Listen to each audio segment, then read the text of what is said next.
Adambau, siyamanate yonagae, ulfata paku, maeonake, lupate fitu, nami sikabu, yoneyahau, anatan sinjada, ulfatu apaku, nami sikabu,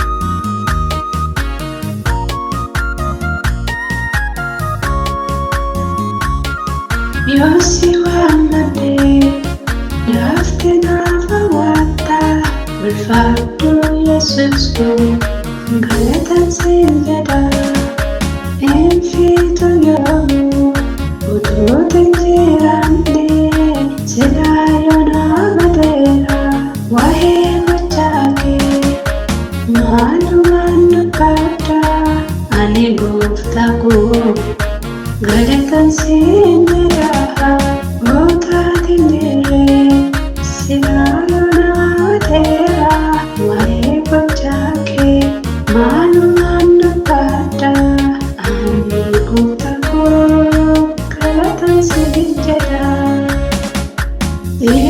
Adambau, siyamanate yonagae, ulfata paku, maeonake, lupate fitu, nami sikabu, yoneyahau, anatan sinjada, ulfatu apaku, nami sikabu.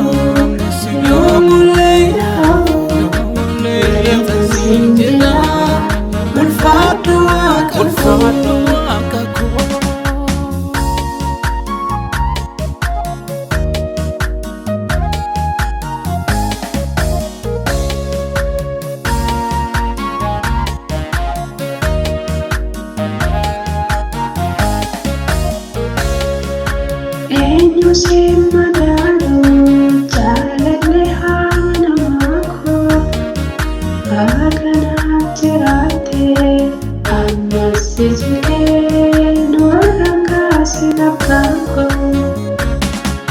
Enyu simadalu, jalale hanamaku, agana jirate, amasijile sinapako,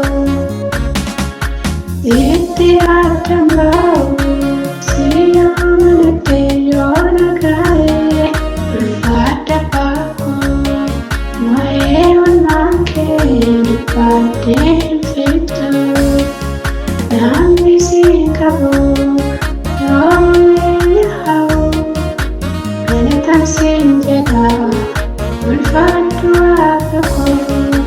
Nami sikabu, yomule,